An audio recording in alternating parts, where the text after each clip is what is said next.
31 اکتوبر 1929 کو جب غازی علم الدین شہید کو پھانسی ہونا تھی، اس سے ایک روز پہلے میں حسب معمول غازی رحمۃ اللہ علیہ کی کوٹری کا پہرا دے رہا تھا۔ پیدل چلتے ہوئے میں کوٹری سے ذرا فاصلے پر عام قیدیوں کی بیرک کی طرف آ گیا۔ مڑ کر کیا دیکھتا ہوں کہ غازی کا کمرہ خوبصورت اور دلکش روشنیوں سے بھر گیا ہے۔ میں یہ سمجھا کہ شاید غازی علم الدین شہید نے اپنے کمرے کو آگ لگا لی ہے۔ اتنے میں کیا دیکھتا ہوں کہ نور کا ایک بادل ہے جو تیزی سے آسمان کی طرف چلا گیا۔ چنانچہ میں باغم باغ غازی کی کوٹری کی طرف بھاگا۔ اندر گیا تو کیا دیکھتا ہوں کہ پورا کمرہ بہترین اور مسحور کن خوشبو سے معطر اور منور تھا۔ غازی حالت سجدے میں زار و قطار رو رہے تھے۔ تھوڑی دیر بعد اٹھے تو میں نے ان کی قدم بوسی کی اور خود بھی بے اختیار رونا شروع کر دیا۔ پھر میں نے عرض کیا، غازی صاحب یہ کیا ماجرا تھا؟ غازی صاحب نے کوئی جواب نہ دیا۔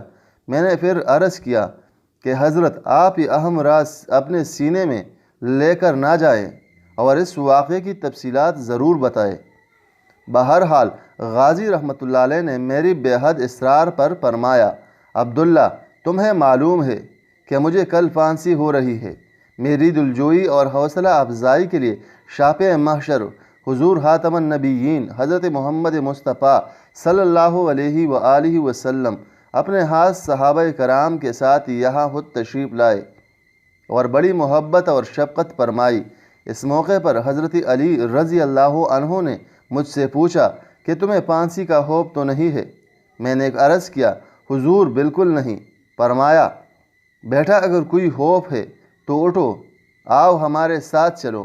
میں نے پھر عرض کیا، حضور نہیں، ایسی کوئی بات نہیں، میں تو بہت خوش ہوں اور بہت مطمئن ہوں۔ پھر پیارے آقا و مولا حضور نبی کریم صلی اللہ علیہ وآلہ وسلم نے میرے سر پر اپنا دست مبارک رکھ کر فرمایا، پھانسی کے وقت جیل حکام تم سے تمہاری آخری خواہش پوچھیں گے، تم کہنا کہ میرے ہاتھ کھول دے۔